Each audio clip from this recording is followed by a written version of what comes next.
as Yvonne says, climate justice might not be the issue that we should rally around to unite us. I think obviously so many differently located struggles have gathered here, and it's a lost opportunity if we don't use them to have the conversation that we're having here about how to create a movement to advance environmental justice.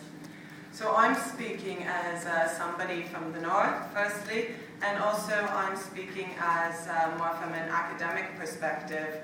I work at the Autonomous University of Barcelona, and we work in something called ecological economics and political ecology. And I guess the first argument I want to make here is for more of an activist science, and science that is supporting these environmental justice movements and does away with the supposed impartiality. We at the university coordinate this project. It's called EJO, Environmental Justice Organizations, Liabilities and Trade. And it's a science and society program funded by the EU. And it brings together organizations from academia and science to see how as scientists we can, first of all, support the struggles of environmental justice organizations, and I'm going to expand on this in a second, and also how we can actually use the knowledge and then integrate the activist knowledge into the science that we do to make it relevant. So the question is, how can ecological economics support the struggle for environmental justice and this movement and alliance building?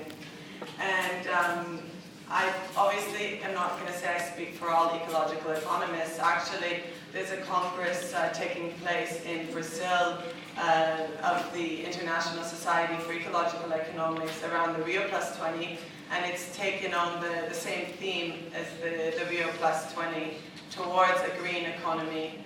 So from our perspective, which I'll talk about a bit later, we don't support the meme of the green economy, and we are proposing alternatives to that. So how can ecological economics, what can we provide to make these arguments for environmental justice? First of all, the question is putting these political issues back inside political ecology and ecological economics. So we have to situate these environmental justice struggles in a lot of the broader uneven power relations and social relations that are existing. And in ecological economics, we provide this in a way through an analysis based on biophysical analysis of the economy. So rather than looking at the economy only in monetary terms, we try to show through material and energy flow analysis what is actually happening. And this allows us to contest some of the arguments. For example, a lot of people like to say that in the north, we are decoupling economic growth from ecological degradation.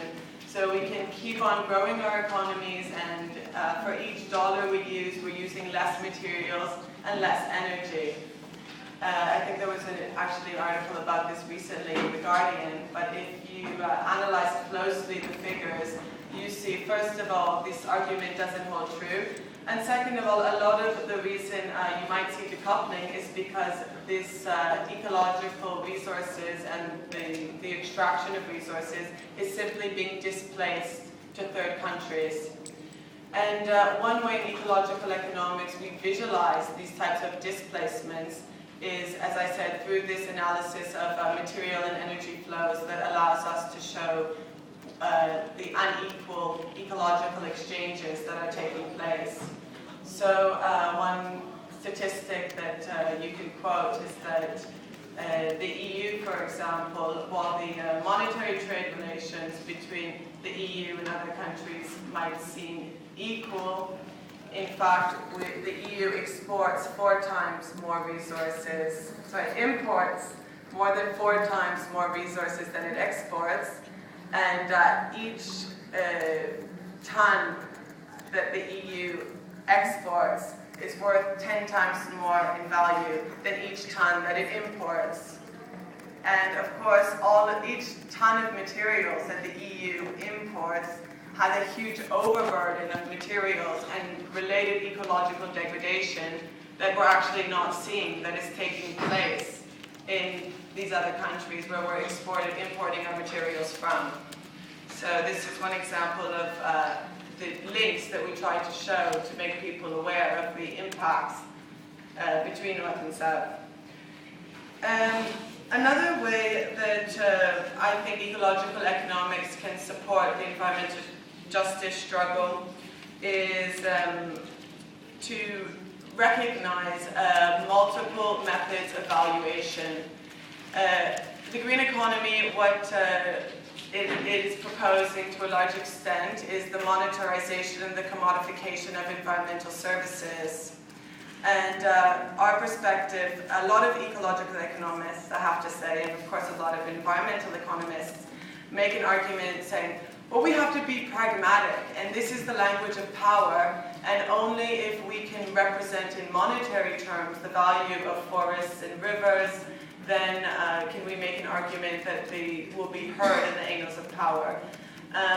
From the experiences that I've heard, I think this process is usually counterproductive, and what we need to develop is alternative methods of valuation, alternative languages of valuation, and to not bow down to the pragmatism of economic valuation. And I think that ecological economics tries to provide some of these tools through different multi-valuation decision-making mechanisms and so on.